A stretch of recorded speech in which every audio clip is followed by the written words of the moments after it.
Bienvenidos a un episodio de Reventándonos Podcast, un podcast donde invitamos a personas que se están enfrentando a un cambio organizacional o bien nos están dando herramientas para el futuro. Hoy tenemos de invitada a Jacqueline Munguía desde Sinaloa. Pues muchas gracias por aceptar la invitación, Jackie. No, hombre, muchas gracias a ti, Luis, por invitarme. La verdad es que desde que me pasaste por ahí la descripción de lo del podcast, sobre qué era, se me hizo muy, muy padre. Entonces, pues yo también vengo aquí a aprender, ¿no?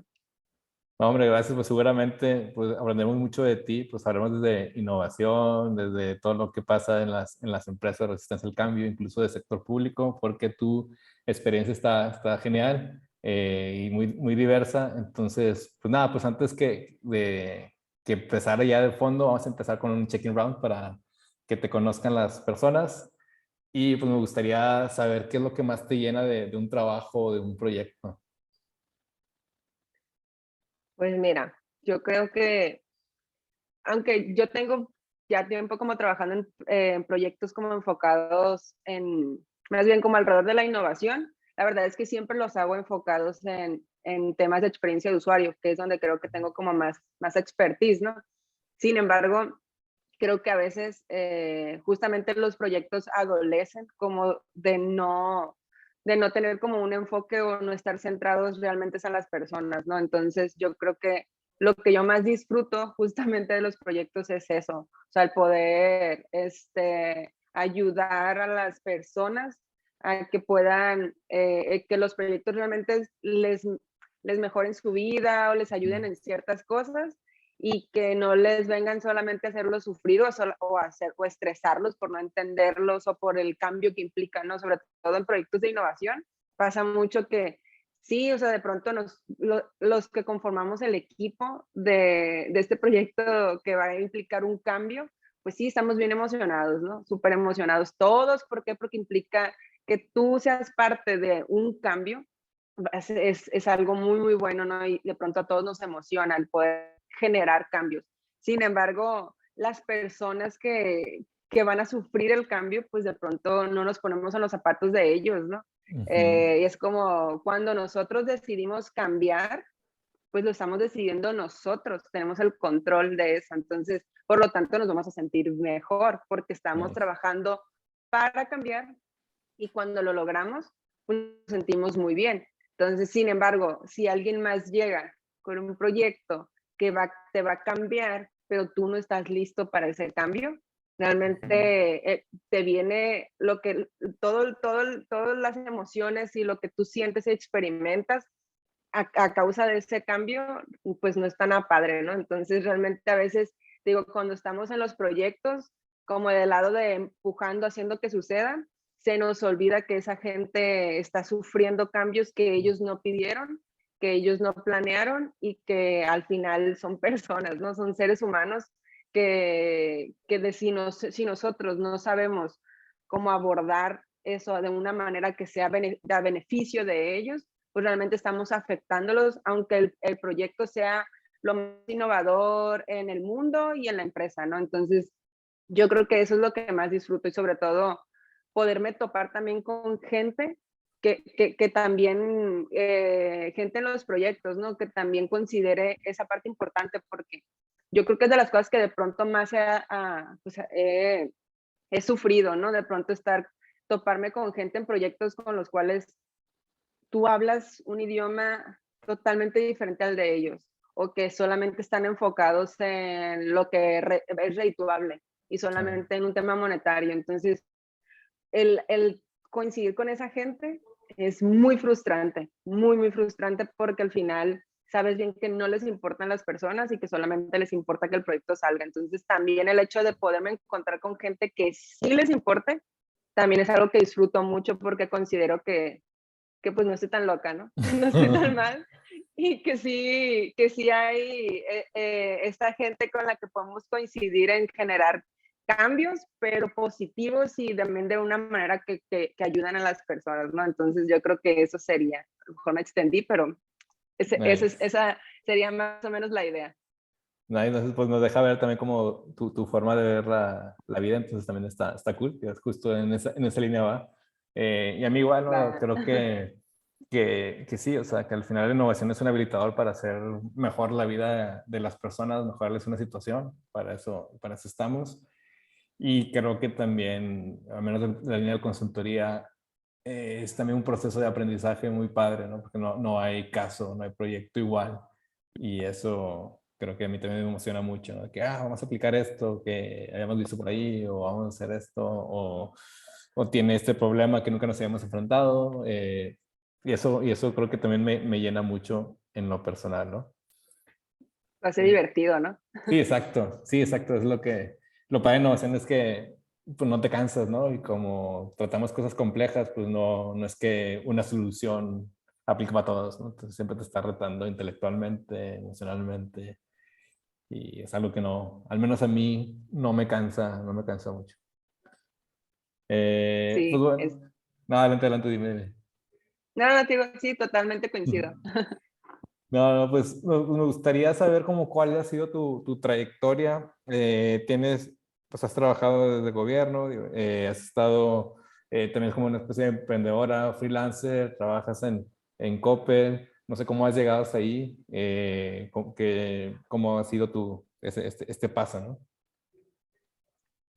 Sí, pues mira, yo creo que desde lo que considero más relevante, en algún punto, digo, ahorita estoy actualmente en Coppel, ¿no? Entonces estoy justamente en una como división, un área que es como pues una división de innovación dentro de Coppel, que de hecho está creciendo cada vez más, ¿no? Entonces, vengo justamente del sector público, que sé que de pronto va a sonar como raro, pero vengo de gobierno de Sinaloa, que es el gobierno anterior. Ahorita ya hubo un cambio de gobierno, entonces yo estuve en el anterior. Estuve como directora de experiencia en uso de tecnologías, ¿no? Entonces, sin embargo, estuve también justamente en una secretaría que era una secretaría de innovación. Entonces, sí estábamos muy enfocados nosotros en la experiencia del usuario, del uso justamente de esas tecnologías, pero también nosotros nos encargábamos como de la gestión de todo el proyecto, desde la investigación, la generación de ideas, de soluciones, hacíamos toda la parte del prototipado no funcional, ¿no? Ya una vez como aprobado, obviamente la idea, la solución y todo esto, hacíamos como ya un prototipado para justamente probar con usuarios y todo eso ya se pasaba como al área ahí de sistemas con la cual teníamos pues mucho contacto, ¿no? Pero hacíamos todo el proceso, ¿no? La verdad es que a veces sinceramente no nos correspondía, pero de pronto era tan lento y o sea, no iba a suceder nunca. Entonces, la verdad es que en esa parte se me otorgó mucho la libertad y eso siempre lo voy a agradecer. En ese momento, el secretario de innovación, la verdad es que hicimos muy buen clic en la forma de trabajar y él estaba muy, de verdad, muy enfocado en la experiencia del ciudadano. No había cosa que le importara más. Entonces, me dejaba con tal de que las cosas salieran rápido, porque para él ya me platicaste 3 veces y yo no he visto nada. Pues entonces, ya le llevaba, digo, pues justamente como que los prototipos y las pruebas. Entonces llegaba un punto que hacíamos hasta los procesos nosotros de cómo se iba a implementar la estrategia y todo eso. Entonces al final terminamos haciendo todo lo de innovación desde justamente el objetivo principal, que era la experiencia del ciudadano, ¿no? Entonces acá justamente de ahí llego a Coppel, también a un área de innovación. Y la persona que me trae, o sea, que me contacta de Coppel, ahorita ya no está en Coppel. Sin embargo, con él conecté mucho como con la visión porque también era como mi ex jefe, el secretario un poquito, porque estaba muy enfocado en la experiencia de las personas, en la experiencia del cliente, del usuario. Entonces, quería en su equipo tener a alguien que tuviera tanto la experiencia en temas de innovación, pero más allá de que te supiera las metodologías ágiles, porque la verdad es que luego, ¿cuántas personas hay que se toman cursos y tienen certificaciones? Y la verdad es que, pero al momento de que tú lo implementas o lo actúas, lo desarrollas, pues no estás tan enfocado, ¿no? Realmente no, de pronto es como que traes ahí el manual, pero en el día a día es muy difícil que vayas con un manual por todos lados. Entonces, el tener como ese foco pues muy bien, como muy tangible en las personas, era algo que él buscaba, ¿no? Entonces creo que ahí coincidimos muy bien y por eso entro yo acá a Coppel. Entonces, pero justamente quería como acentuar la parte como el enfoque en las personas, porque digo, estoy ahorita en Coppel, vengo de gobierno del estado, pero previo a gobierno del estado estuve en una agencia que es una agencia de marcas, está enfocada como en branding, pero ahí fue donde fue donde la primera vez tuve como que un acercamiento con el término, pero ellos están enfocados en la experiencia de marca. Sí. Pero en esa agencia estuve como 5 años más o menos. Estuve primero como asesora de marca, creo que como 3 años, y después casi como 2 pasé a la parte comercial. Entonces ahí todos los proyectos que se hacían eran como mucho de service design, que en ese momento no había tantos términos así como los hay ahorita, ¿no? Entonces ahí me tocó diseñar un servicio por primera vez sin saber que era un service design. Entonces, esa agencia hasta la fecha es una agencia de diseño muy buena aquí en Sinaloa, se llama Nauten, y ellos están muy centrados en las personas. La verdad es que, digo, desde que estuve en la universidad, yo de pronto me sentía muy perdida entre lo que se nos enseñaba y yo no estaba tan de acuerdo.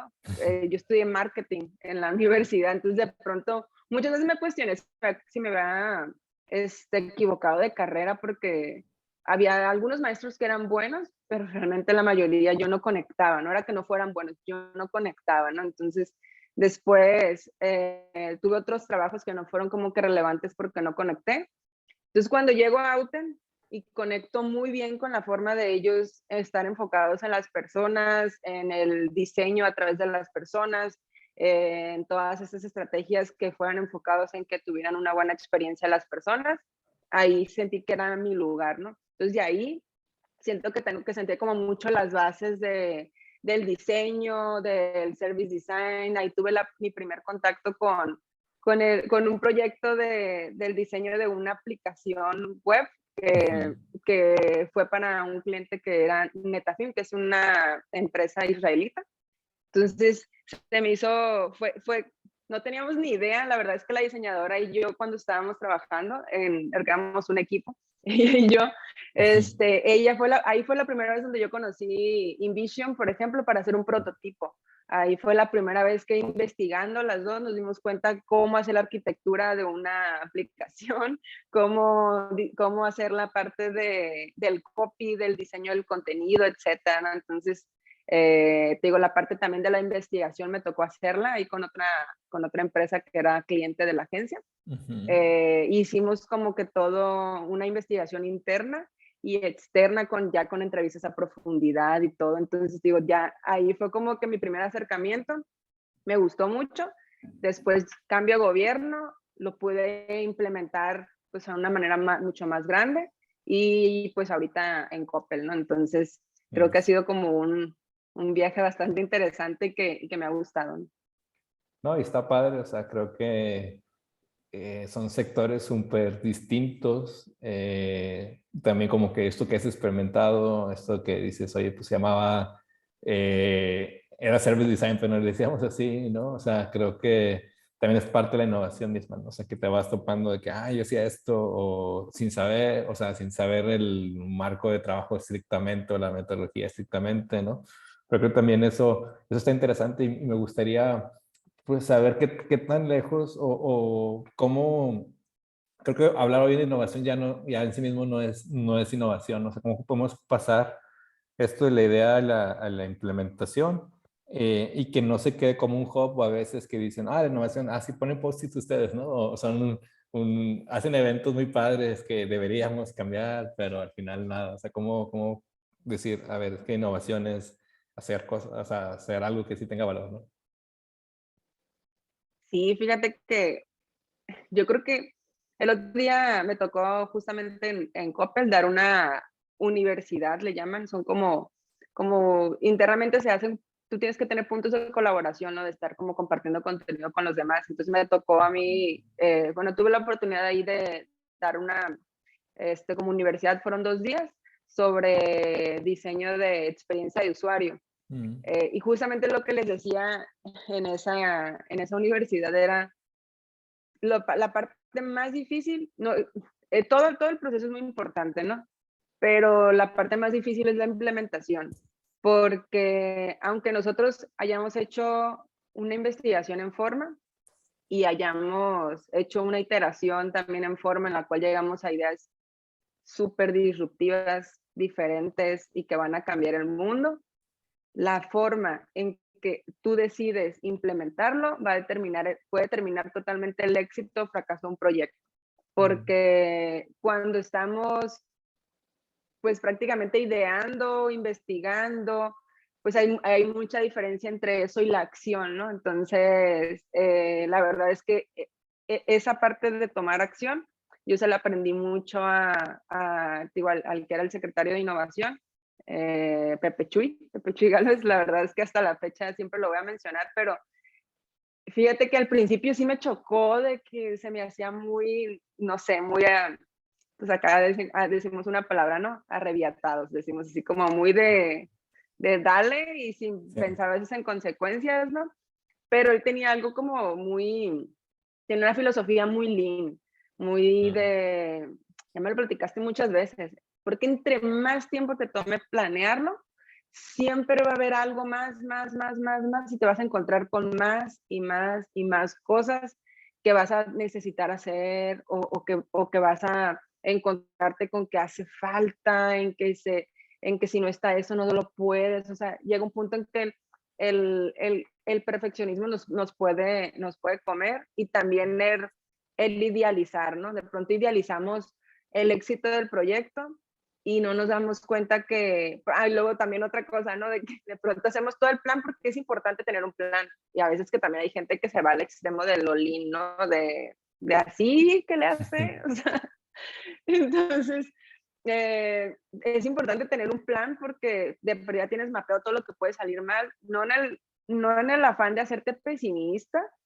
pero sí en el afán de perder, de estar como preparado a qué podría salir mal, y de pues, al menos tener ahí como que, pues si sale esto mal, ¿a quién le puedo llamar? ¿A quién puedo incluir? O sea, ese tipo de cosas, ¿no? Pero, digo, nos podemos como consumir en ese punto. La cosa es que de todo ese plan que podamos tener, siempre va a ser diferente, porque en la acción van a votar muchas cosas que no están planeadas, más bien que no las mapeamos como en ese plan, y ahí muchos desisten, porque entra como este sentimiento de fracaso o de pesimismo, no sé, de sentir que no, y sentirte como que, pues sentir este miedo a que no están saliendo las cosas, ¿no? Entonces, es como un balance, ¿no? Yo lo veo más como un balance porque también desde la parte de experiencia del usuario, y darme cuenta que ahorita el tema de la inmediatez es algo crucial, de sí avanzar rápido. Sin embargo, también si luego avanzamos muy rápido y por ser los primeros, hay un precio que pagar por todo, ¿no? Entonces, en este caso, el precio que hay que pagar es que tu producto o tu servicio no va a estar en un punto lo suficientemente bien como para que si las personas, no sé, si lanzaste una aplicación, por ejemplo, y esa aplicación no funciona, y tú invertiste toda una estrategia de promoción en que las personas descarguen tu aplicación, y cuando la descarguen, pues resulta que no, y la van a eliminar, es lo que van a hacer. ¿Qué tiene que pasar para que esa persona vuelva a querer descargar tu aplicación? Es muy caro, es mucho más caro. Entonces, yo sí creo que en un balance, ¿no? Tanto, digo, sí, llegar a la acción, pero llegar a la acción o sea, de una forma así rápida, pero con una calidad. Lo ideal es como siempre partir en etapas tu proyecto, en una etapa en la cual sea como de lanzamiento, pero que no pues, que no ¿cómo se dice? Desilusione al usuario al grado de que pues ya no quiera y te haga mala propaganda, etcétera, ¿no? Entonces, es como un balance en ese sentido. Eso para mí sería lo ideal. De hecho, ahorita estoy leyendo un libro, igual ahí se los recomiendo mucho, que se llama Lean UX, que es justamente Ok. como tratar de encontrar ese balance, ¿no? Entre no poner en riesgo como la experiencia del usuario por quererlo hacer tan rápido, pero tampoco tardarnos la vida, porque luego el tema de perfeccionar nunca acaba, nunca acaba, y eso es mejora continua, y la mejora continua, por eso se llama mejora continua, porque continuamente tienes que estar haciéndolo. Entonces es yo sé que de pronto puede sonar como complejo, pero implementar también implica que tú sepas quiénes son los involucrados clave del proyecto, y también o sea, cuál es no sé, la importancia o la injerencia que tiene cada involucrado en el proyecto para que sea exitoso el proyecto, ¿no? Entonces, el ir teniendo un plan te va a ayudar como a mapearlo e ir sabiendo qué acciones tomar, pero pues yo creo que la regla número uno sería esa, ¿no? No desanimarse porque nunca. O sea, realmente de verdad nunca va a salir como lo planeaste al 100%, sería imposible, ¿no? Tendría que, porque cuando tú terminas de planear, el mercado ya cambió también, pues. Entonces, es una constante el cambio. No, súper interesante y creo que, digo, como decimos, hemos estado ahí en eso justo, ¿no? Y creo que también sería bueno para la audiencia, sobre todo, pues a veces personas que escuchan el podcast como con esa curiosidad o vienen del mundo más tradicional también. Y me imagino que te has topado con la cuestión de las métricas, ¿no? Esta justo que estabas mencionando, y pues no es como lo planeamos y después pues sale alguna otra cosa que es normal, ¿no? De tener este balance, pero ¿crees tú que son distintas métricas a las métricas tradicionales de operación y de eficiencia? Y si sí, ¿cuáles crees tú que serían importantes medir en innovación y también con eso llegar al cliente o al usuario interno y decirle, mira, pues son esto lo que vamos a guiar, ¿no? Como que para darles un cierto grado de confianza si digamos que tienen este tipo de mentalidad, ¿no? Pues mira, normalmente los proyectos sí son como las métricas muy parecidos, pero sí hay cosas que se tienen que agregar, ¿no? Al momento, Ujú. sobre todo como área de innovación.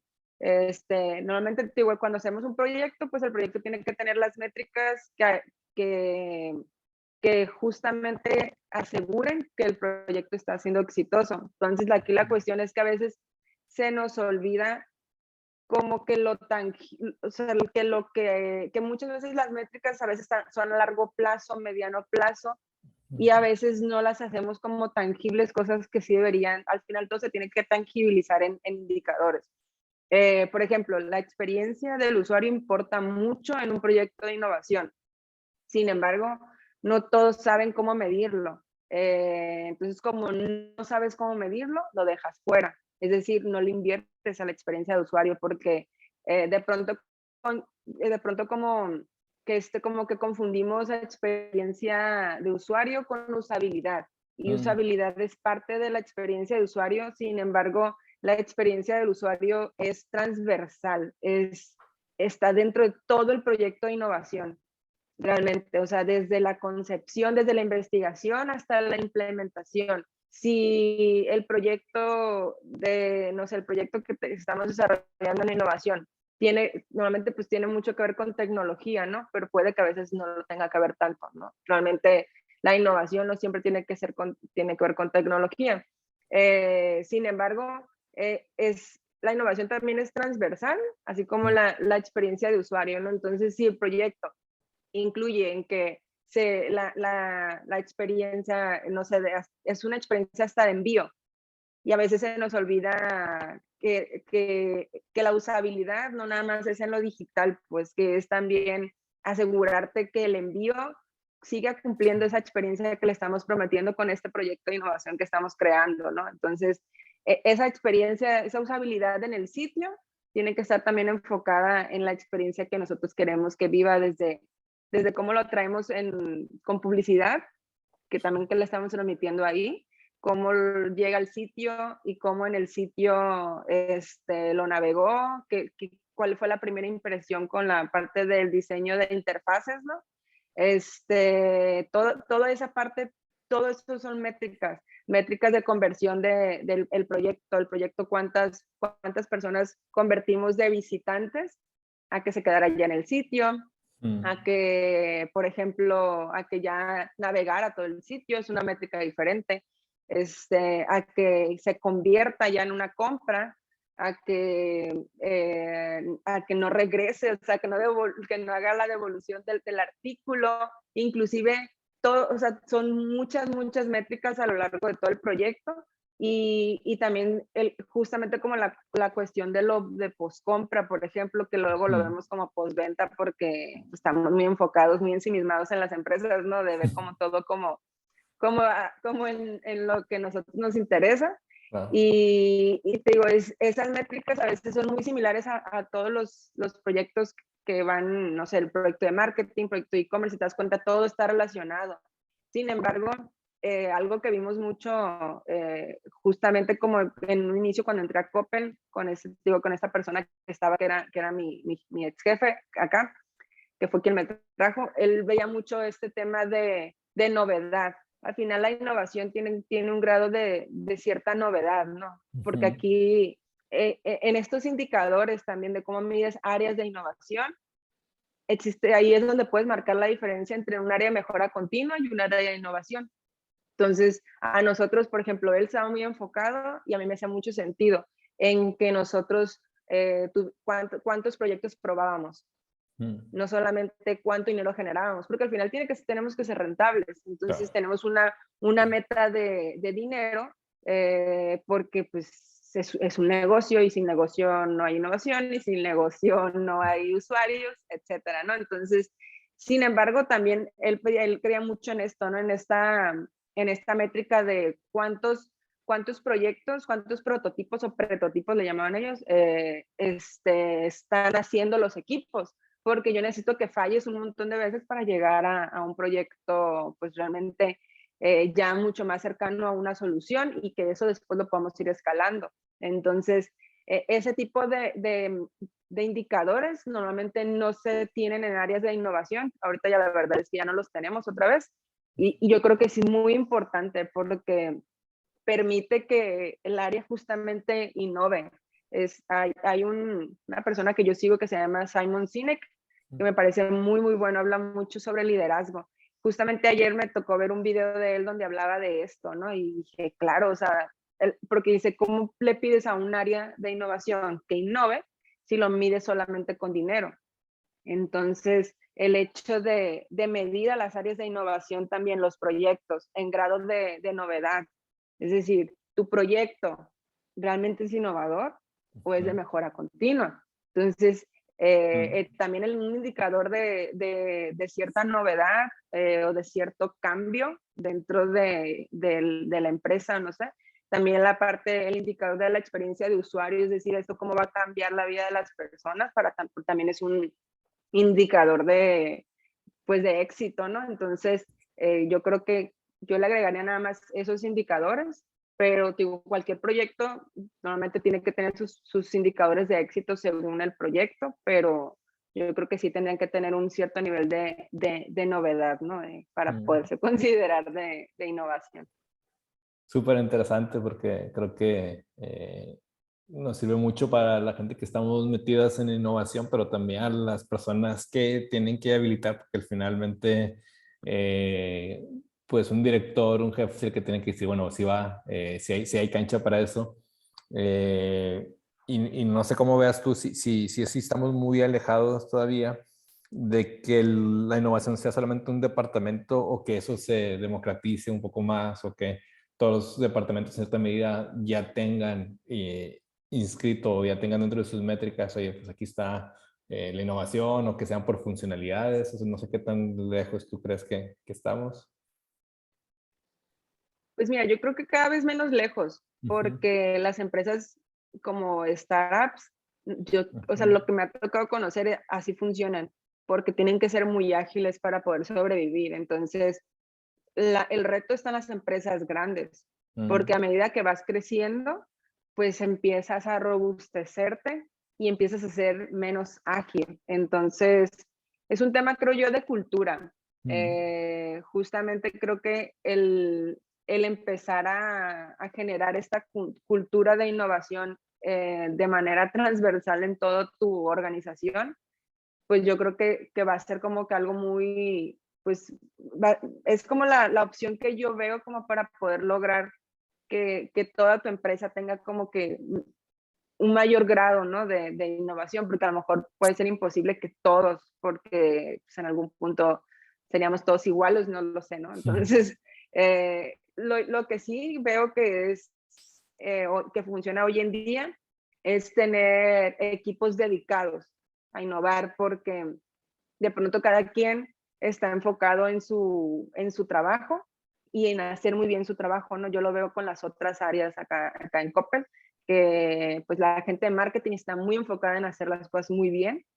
Sin embargo, yo lo que sí veo es que falta esa cultura de innovación, y no al grado de que ellos estén innovando, ¿no? Porque el tener a un equipo que se dedica a innovar, pues imagínate tener enfocado siempre en estar innovando, yo creo que es algo muy bueno, porque su trabajo es innovar, entonces siempre el estar buscando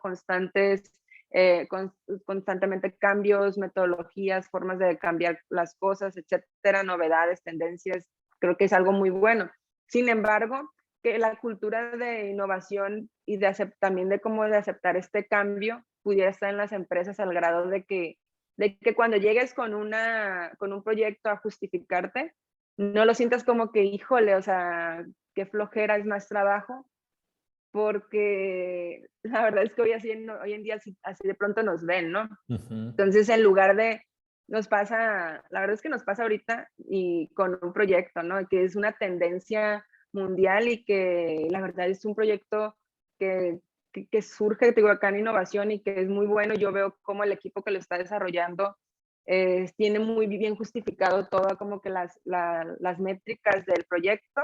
Sin embargo, el área, por ejemplo, que le corresponde es como, es que sí, pero es que implica más trabajo. Entonces, y de pronto ves como las otras empresas que son líderes de innovación la están haciendo y dices, híjole, o sea, entonces solamente estás rechazando una oportunidad de innovar porque te genera más trabajo. Entonces, ese tipo de cultura creo que se podría mejorar y permear en todas las empresas, pero sí tener un departamento que se dedique justamente para que los demás no te vean como, qué flojera, me vienes a generar más trabajo, a mí no me gusta que me vengan a decir lo que tengo que hacer, sino que lo vean como un trabajo en equipo, de tú te dedicas a innovar y yo me dedico a hacer lo mejor posible en mi trabajo. Pues, entonces yo lo veo como en ese sentido, ¿no? Sí, se ve parece como muy ilusionante lo que nos cuentas y creo que sí, ¿no? Sí, creo que afortunadamente ya estamos más de otro lado, creo que también esta pandemia ha impulsado de que, bueno, o sea, si seguimos trabajando igual o si seguimos encerrados, pues es que, o sea, encerrados en nosotros mismos, pues no va a trascender esto, ¿no? O sea, sí hay que hacer, sí hay que abrir las perspectivas, sí hay que escucharnos, sí hay que codiseñar más cosas, sí hay que estar más cerca de nuestros clientes, obviamente. Eh, y bueno, creo que aquí sí me gustaría comer como un espacio. Sé que ahorita, también por lo que está pasando en Nuevo León y lo que está pasando en México también, ¿no? De toda la tristeza del sector público, tú ya estuviste, estamos un poquito decepcionados, la verdad. Pero ya estuviste en innovación, no sé qué tanta cancha hay para innovar. Quizás algunos con todo lo que esté pasando digan, oye, pues es que primero que hagan las cosas bien donde tienen que hacerlas y luego ya se preocupen por otras cosas, pero no sé cómo podríamos comenzar o cómo crees que el sector público podría empezar a empujar un poquito la innovación. Si quieres, cuéntanos igual un poquito cómo fue tu experiencia ahí y tus consejos, ¿no? Vale, pues mira, algo que en su momento me tocó dar una plática un amigo acá en Culiacán tiene un formato que ahorita lo había detenido un poquito por la pandemia, pero creo que ahí sigue, tiene un formato como un tipo como TED Talks, Okay. pero en otro sentido, donde hay como mucho networking y así. Entonces, en algún punto me tocó dar una plática de si se podía hacer experiencia de usuario en un gobierno, ¿no? Entonces, Nice. y recuerdo que en esa plática les compartía mucho eso, que justamente para poder innovar y también hacer experiencia de usuario en un gobierno se necesita mucha voluntad. Y realmente eso me di cuenta estando dentro de un gobierno. Entonces, la verdad es que me tocaba mucho, o sea, yo traía como que todo este ímpetu de generar un cambio, ¿no? Estas ganas, la verdad es que pude construir un equipo que muy enfocado en eso, ¿no? En ayudar a la gente, en mejorar la vida de los ciudadanos. La verdad es que pude ver tangibilizadas muchos buenos resultados en cuanto a al trato a los ciudadanos, la percepción que también tenían los ciudadanos sobre la atención del gobierno. Por ejemplo, me tocó, no sé, a través de cómo digitalizamos todos los trámites, bueno, casi todos, ¿no? Al menos la mayoría de los enfocados en ciudadanos, ¿no? Entonces, esa parte como que la teníamos como que muy clara, ¿no? Entonces, nos enfocamos mucho en hablar con los usuarios, en ver si realmente estaba sucediendo. Sin embargo, acá, para que todo eso pasara, yo tenía que hacerla casi de abogada, al grado de cada área dentro del gobierno funciona de formas muy herméticas, y es gente que ha estado ahí por muchos años, es gente que trabaja, que tiene bases, entonces que tú llegas con una idea y mira, es que estamos analizándote este proceso de tu trámite para ver cómo lo podemos hacer en línea. O sea, hay una resistencia al cambio, ni siquiera lo quería, entonces es muy difícil porque les implica a ellos más trabajo y para ellos es tú al rato te vas y yo aquí me quedo. Entonces, eso fue muy difícil. Sin embargo, digo, yo me topé con que nadie quería. Nadie en todas las áreas de gobierno donde íbamos, nadie te recibía, nadie quería, te decían que sí, te tiraban a loco, pero yo tenía justamente el apoyo de un secretario que tenía todo el apoyo de un gobernador. Entonces, el hecho de que a mí un área como registro civil me cerrara las puertas para no atender bien a un usuario, entonces yo podía perfectamente en ese momento hablarle al secretario y decirle, oiga, es que yo ya intenté por todos estos medios y me dice que no y que no. Entonces es un tema de voluntad. O sea, el secretario tenía que meterse él directamente, porque estas áreas de pronto no, aunque tú tenías un puesto de dirección, no eres nadie para ellos. Entonces, se pueden meter en muchos problemas porque no quieren hacer cosas. Entonces, te digo, el tener un apoyo de alguien jerárquicamente muy importante, porque de pronto hasta el secretario era, no lo voy a hacer, y no lo voy a hacer, le decían. Entonces, tenía que meterse a un grado ya con el gobernador, y el gobernador, la verdad es que estaba obsesionado con salir muy bien en las encuestas, con salir muy bien evaluado. Entonces, estaba obsesionado con la atención a las personas. O sea, de pronto me tocaba momentos en los cuales le marcaba al secretario, ¿cómo que a la señora no la atendieron bien? O sea, a ese grado. Entonces, traemos mucha presión en ese sentido, porque tienen un tema de voluntad. ¿Cuántas, no sé, yo le podía haber dicho, porque me pasaba en otras áreas, yo le podía decir, oye, es que tu gente no está, no sé, nos pasaba con trámites, ¿no? Había trámites que eran híbridos, que había trámites que son digitales, que hay mismo como las actas de nacimiento, etcétera, que tú las puedes sacar y son automáticas porque son digitales. Pero hay trámites que son mucho más complejos, que había un back office que era justamente gente revisando el documento, tu documentación. Entonces de pronto nos pasaba que pues es gente de esas áreas, ¿no? Nos pasaba que duraban 3-4 días sin revisar la bandeja. Entonces, imagínate, o sea, y las quejas, porque yo estaba a cargo como del call center que se llama asistencia digital, donde nos llegan todas las quejas. Entonces yo tenía todas las quejas y tenía toda la evidencia, y tenía que estar constantemente presionando, era una lucha constante. Entonces digo, realmente hay mucha resistencia, sobre todo en gobiernos, pero es un tema de voluntad. Si la persona que está a cargo del gobierno le interesa la innovación, se va a hacer. En nuestro caso, al gobernador le interesaba ser el número uno en todo, ¿no? Pero el tema de la innovación le interesaba mucho, el tema de la experiencia de las personas también le interesaba mucho. Entonces nos presionaba quien tuviera que presionar. La verdad es que sabemos que el país, pues hay mucha desigualdad y mucho clasismo también, ¿no? Entonces, de pronto, pues de pronto tú te das cuenta cuando estás de cerca en temas de que te toca ver presupuestos, por ejemplo, planes de desarrollo de los estados, y te das cuenta que el presupuesto, si lo subes en materia de innovación, pues va a bajar en otros, ¿no? Entonces, es un tema de en algún punto decides qué punto tú le inviertes, pero qué punto se va a quedar un poquito como olvidado. Entonces, yo a lo que veo es que este nuevo gobierno, al menos en el país, está muy enfocado en gente que ha estado olvidada por mucho tiempo. Sin embargo, y que esa parte la verdad es que me ha tocado verla, ¿no? Porque, pues, yo digo, yo vengo de un pueblo donde estuvo olvidado mucho tiempo ese pueblo y mi gente, mi familia alrededor, ¿no? Entonces, de pronto dices, sí, es muy, o sea, es muy humano enfocarte en las personas que han sido olvidadas mucho tiempo, también cómo los ayudas, ¿no? Porque también en qué punto dejas también que el país deja de crecer y deje de innovar, porque de por sí, ¿a cuántos años, de verdad, cuántos años estamos nosotros de potencias innovadoras en tecnología? Entonces, digo, como decía hace rato, es un precio, ¿no?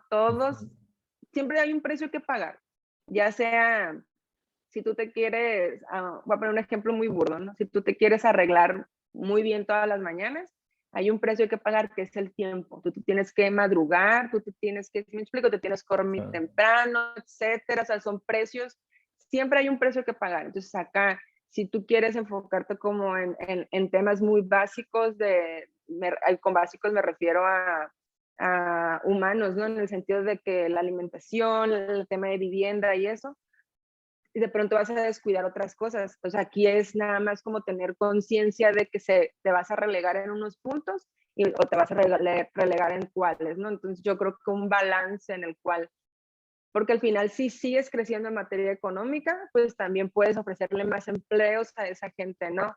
Que es la gente que con una despensa no le vas a resolver su problema. Entonces, esa parte es lo que a mí me tocó ver y yo creo, es como la opinión que yo te puedo dar de lo que me tocó ver y que a lo que considero que podría funcionar. No soy experta ni mucho menos, pero olvidarnos de innovar, yo creo que tarde o temprano nos va a relegar todavía muchísimo más en el cambio, ¿no?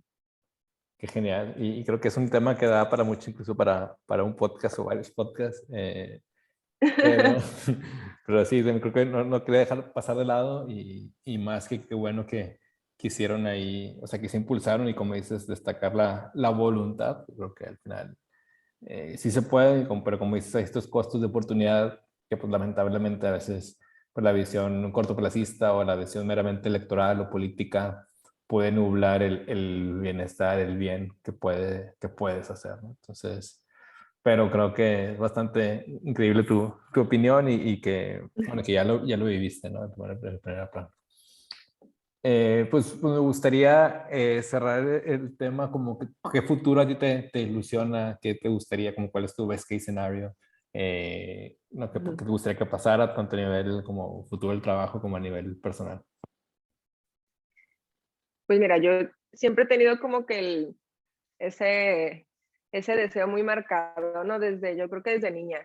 Y por eso me dedico como en temas de experiencia de usuario y de innovación, porque yo creo mucho en un futuro en un futuro diverso, ¿no? En el sentido de que o sea, siempre va a haber grupos de personas afines, pero va a haber mucha diversidad en eso, ¿no? Y, por ejemplo, el hecho de respetar la diversidad, respetar los tipos de aprendizajes, porque no todos aprendemos igual, ni al mismo ritmo, ni entendemos lo mismo.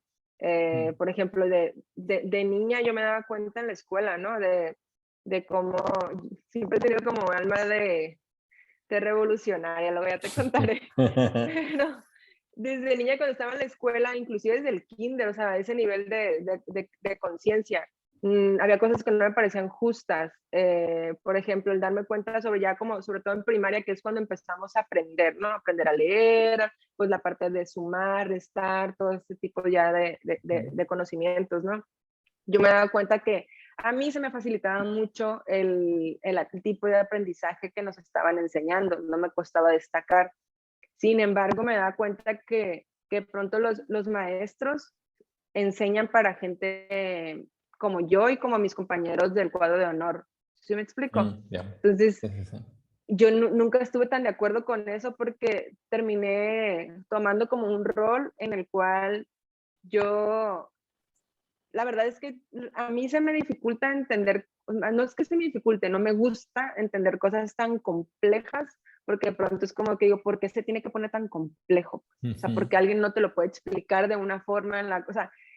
Luego de pronto le damos mucho valor al tema, que entre más difícil, mejor, cuando en realidad es, pero ¿por qué tiene que ser difícil? Ujú. Entonces, yo, la verdad es que yo siempre he cuestionado todo. Desde niña era como, oye, pero eso ¿por qué? Porque así es yo, pero esa no es una respuesta. Entonces tenía de pronto muchos conflictos en la escuela. Entonces yo terminaba como haciendo las preguntas que a todo el mundo le daba miedo hacer, porque, te digo, en ese sentido no respetamos la diversidad de aprendizajes, ni la diversidad de personas que hay en una clase, por ejemplo, en un salón de clases, y la verdad, desde ahí me da cuenta cómo había hasta clasismos, hasta preferencias por el niño que aprende más rápido en lugar de, pues el que más necesita atención es el que a lo mejor no le está costando más porque el sistema educativo está diseñado para unos cuantos. Sí. Entonces yo terminaba haciendo, digo, porque a mí no me daba pena y a mí no me hacía sentir mal por yo preguntar. O sea, si a mí me decías, es que tú no entiendes, yo le decía, tú no te sabes explicar. Entonces ya ahí nos podríamos llevar, ¿no? Digo, nunca fui como, siempre me fue bien en la escuela, pero también tuve mi parte rebelde ahí, varias veces estuve en la dirección y no me da vergüenza, ¿no? Entonces yo terminaba como aprendiendo lo complejo a manera de preguntar para poderle explicar a mis compañeros en un lenguaje que yo consideraba que ellos podían entender. Entonces, eso hoy en día me lo sigo topando en empresas, por ejemplo, en temas de experiencia de usuario, de que dices, oye, si alguien no entendió el sitio, pues no entendió cuando, oye, a ver, es tu sitio. O sea, el problema es tuyo porque esa persona no te compró porque no entendió cómo navegar tu sitio, ¿no? Entonces, Claro. el tema también Es- del cambio, de innovar, el cuestionar, el que alguien no se sienta ofendido porque quieres cambiar algo, porque te está cuestionando cómo funciona, el que puedan entender como que todo este tipo de, no sé, de diversidad que existe, ¿no? Que mientras no transgreda, no sé, a otras personas, los límites, los derechos, las leyes, pues dices, ¿cuál es el problema? ¿Cuál es tu problema con esas personas? ¿No? Entonces, para mí eso es mi utopía, ¿no? O sea, es como mi utopía de poder pensar en un mundo en el cual pues nadie se meta en lo que no le importa, ¿no? Así lo resumiría. Nice. Nada, eso está muy cool y hace mucha coherencia con lo que te dedicas, con lo que piensas. Eso está muy padre, como que desde pequeña ya lo veías.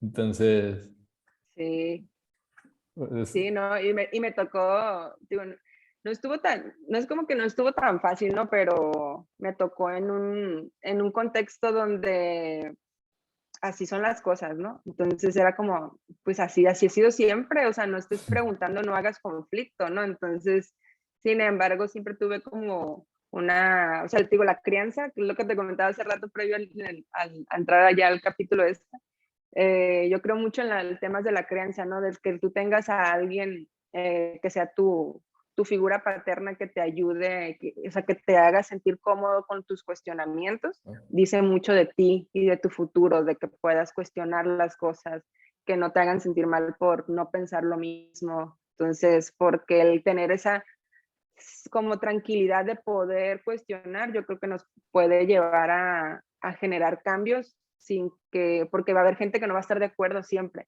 Sin embargo, pues así es la vida, ¿no? Entonces, ojalá en algún punto este mundo sea mucho más diverso y más respetuoso con la diversidad, ¿no? pues seguro que sí, creo que para eso estamos y nos va a tocar. Siempre digo que somos una generación puente, una generación que nos toca diseñar, codiseñar el mundo que queremos vivir y empezar al final a vivir de esa manera, ¿no? A vivir de otra manera porque como también decimos, la gente no cree en el cambio hasta que está cambiando, ¿no? Hasta que estoy viendo, esto se puede ser diferente, se puede vivir. Sí es verdad, ¿no? Entonces, creo que Exacto. estamos en eso, ¿no? Y lo bueno que creo que ya lo tenemos, como dices, desde chicos, yo creo que gracias a nuestros padres, nuestro entorno, y eso pues también no es que nos haga diferentes que nos haga mejores en concreto, pero creo que también nos hace ver o explicar que sí se puede vivir de otra manera, ¿no?